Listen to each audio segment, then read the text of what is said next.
What's going on, everyone? The Bad Habits here, aka TBH. Welcome to Old Habits Die Hard. On today's show, we're going over the beloved classic, John Wick. Yes, the man himself with a fucking pencil. It's been 10 years since this release. It's time, y'all. Let's do this shit.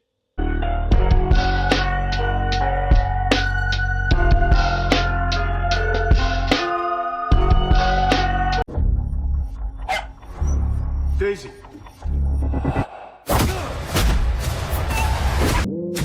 I lost everything. That dog was a final gift from my dying wife. Keanu Reeves stars as John Wick, a legendary hitman who comes out of retirement to seek revenge against the men who killed his dog, a final gift from his recently deceased wife. Let me simplify this a little bit more. This is perhaps the greatest movie I've ever seen that has a one-page script. Oh look, it just happens I found the script here. John Wick, his wife died, and then the dog, and then everyone else. Okay, I'm joking a little bit. This franchise is known for its choreography, shots, composition, lighting. This fucking technical masterpiece franchise. Even if you don't like the stories or what the actual movie is, on a technical level, it's hard not to respect this series. So with that being said, this is a 10 years later review.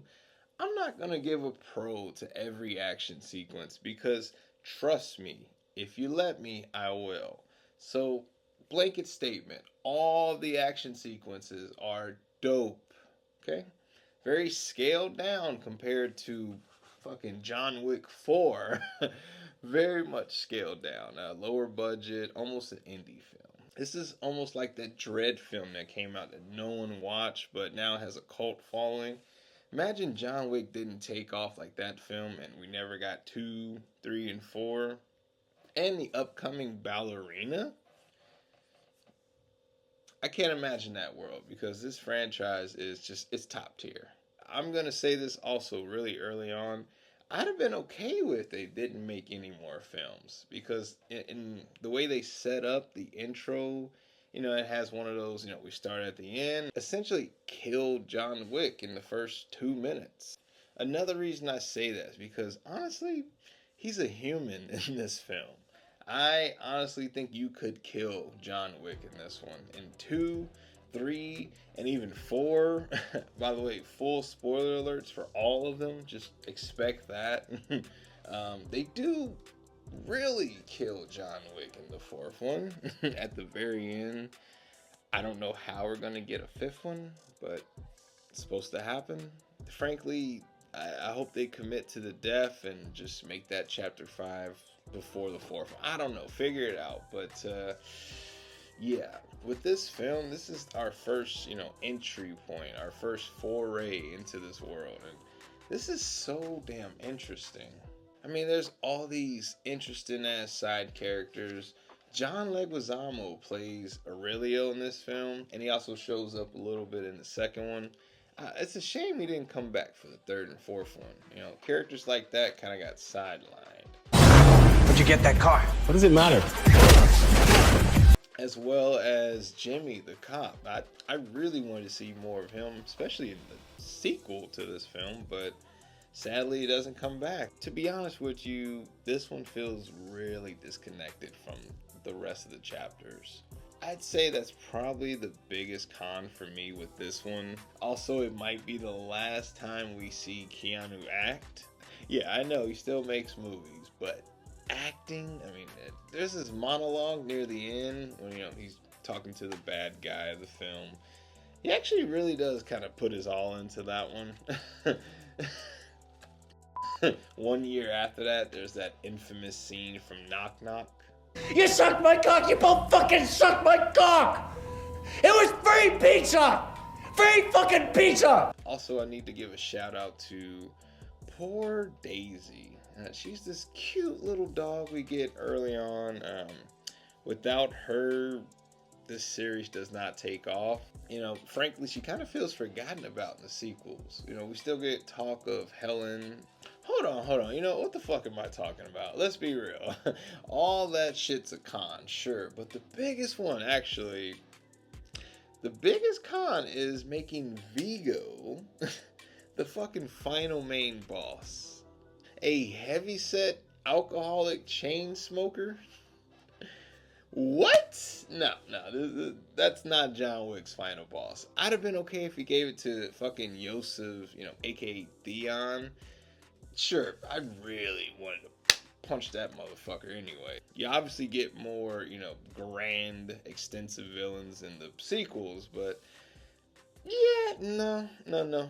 Speaking of Yosef, him and his, goons essentially, they're the ones who break into John Wick's house, steal his car, kill the dog, beat his ass. They're the ones who really have it coming. Vigo, he's guilty by association. But based on the way they introduce Yosef, him and John Wick, they interact at a gas station, and Yosef and his crew is playing this loud ass copyright free rap song. It's just like a bunch of rappers, get money, get money. I mean, reasons like that is why I say this is low budget as well. We couldn't get someone who's like been off the radar a little bit. What's Chameleonaire up to? Riding dirty or something. I don't know. I'll let that go because, like I said, with this film, even though it's disconnected, this one feels the most like a film. And I say that with grit. The sequels are kind of like these action wild carnival rides.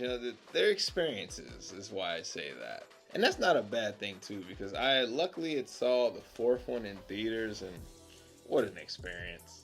For example, in John Wick 1, it takes about 30 minutes until anyone fires a gun.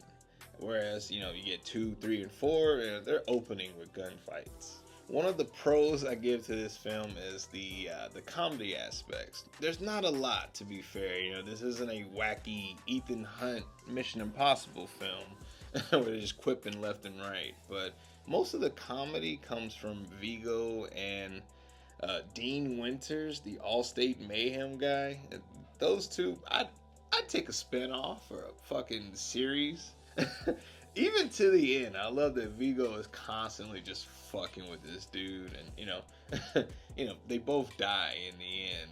I always love that, right before Mayhem's getting ready to, clock out in life, he finally just has a little fuck you to Vigo. I appreciate that. Good luck, Russian cocksucker. And his death is pretty memorable too. Kind of glorious. During my rewatch for this, I had noticed something. This might be my go-to series for when I want to see rich douchebags get murked.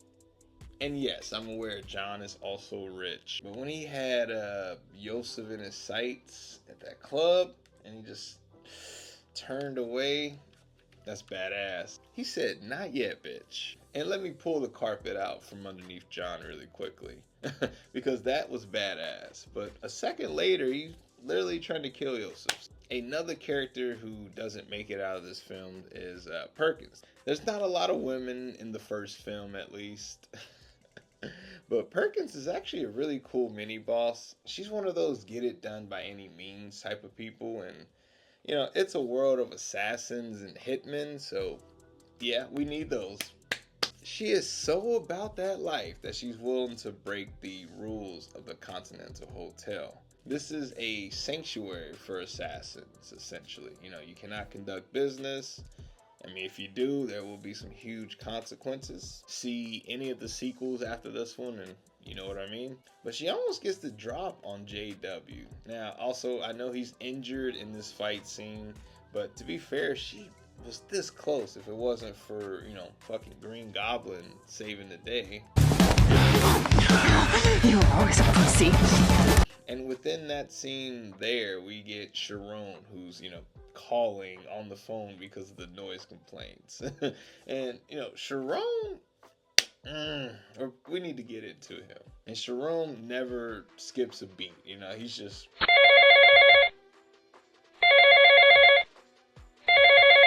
Gotta appreciate someone who has patience like this. R.I.P. Lance Reddick. I know there's not a lot of diversity in this first film. You know, he's the sort of black servant type of character. I know we're not supposed to like that. He also dies in one of the sequels, so you know there's that as well. But get you one like Sharon. He is literally the best. I'm sorry to say that no one's that good. Now, this film was directed by Chad Stahelski, who went on to direct 2, 3, and 4. But something that people often gloss over is this was also directed by David Leitch, who's a co-director. You know, he did not get billing credit for it, but this is not just a Chad Stahelski film. Very recently, David Leitch released The Fall Guy, which I did see in theaters. I took notes on it and just decided I didn't want to do a review for it, so that probably tells you enough. Before that, he did Bullet Train, one of the best action films of this decade. I know we're only 4 years in, but no, I love Bullet Train. And of course, he directed Atomic Blonde, aka Jane Wick. I mean, that's a badass movie overall. The action sequences in Atomic Blonde are probably, in my opinion, better than the ones in John Wick 2. So that's just me, though. And I also brought out the film Nobody, for display. That is a sort of John Wick clone / homage. I would love a crossover between Nobody, Atomic Blonde, and John Wick franchises. To be fair, these have yet to have sequels, if any at all, but it would have been great to get a little Easter egg and maybe Chapter 5 if we have to. Anyway, after John Wick destroys Vigo's stash, he gets kidnapped, and that's where we get that, in my opinion, iconic monologue from Keanu. Now, this is for his caliber of acting. This is iconic, okay? Understand what I mean. People keep asking if I'm back, and I haven't really had an answer. I'm thinking I'm back. So you can either hand over your son, or you can die screaming alongside him! Yada, yada, yada! This is where the bad guy has their target tied up, ready to be killed. And what do? Leave before the job is done. Near the climax, before we get to the actual third act, there's this really huge focus on this sequence where 3 SUVs get blown up. Do you remember the days where that was a big deal in these movies?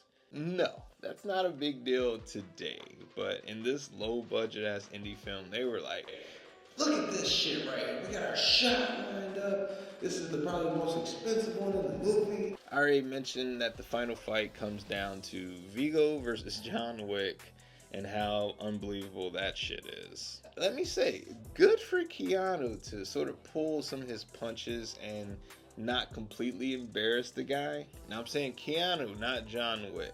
We know he can do some awesome shit, so, props to kind of lifting up the guy who plays Vigo. I'm not gonna completely shit on that one. Be seeing you, John. And then after the big fight and the climax, yes, I skipped a lot of shit. Don't worry about it. Watch this motherfucking movie, okay? It's awesome. Yeah, so I skipped shit. But after all that is said and done, after this movie has reached its climax, and, we find out that John Wick, he doesn't die in the end. It turns out he is actually within range of a veterinarian clinic, and then the best part happens, He adopts this, I guess he steals, but, for the sake of the story, we'll say adopts this pit bull, and personally for me, I love pitties. Oh, man, I know they get a bad rep, but, I'll never forget. For my short stint in college, we had this pit bull named Lou. At least my roommate did at the time, but he was just the sweetest dog. He wasn't the brightest, I'll give it that. Definitely a little bit of a dimwit, but oh man, he was just the sweetest dog, and he completely broke the stigma. He wasn't even allowed to be in the apartment that we had at the time, so I'm glad that the world is sort of seeing them in a different light. I'm sure they still have a long way to come to recover their reputation, but yeah, I love pit bulls, man. And then after that, it leads directly into the sequel. John Wick sets his sight on going home. We'll continue that when we get to the Chapter 2 review, which, that's bound to happen at some point. I plan on going through all of these films, hopefully by the time Ballerina releases. So, yeah, definitely look forward to that if you're a fan. Also, completely unrelated to John Wick, I'm going to do a weird video where I'm going to review 3 Spider-Man films. So this year, 2024, it happens to be the 20th anniversary for Spider-Man 2. Oh. Okay, this is a bootleg, but Spider-Man 2, y'all. Yeah, keep my bootlegs. Anyway, also, it's the 10-year anniversary of The Amazing Spider-Man 2. Yep, and it'll be the 5th anniversary of Far From Home. So I'm thinking of doing a massive Spider-Mania video, probably sometime in the summer, the way it's looking. I got a lot to do way before that, but if you're a fan of those as well, definitely hit the subscribe button. So with that being said, I've held up enough of your time. I've been the Bad Habits, aka TBH, and I'm signing out, y'all. Deuces.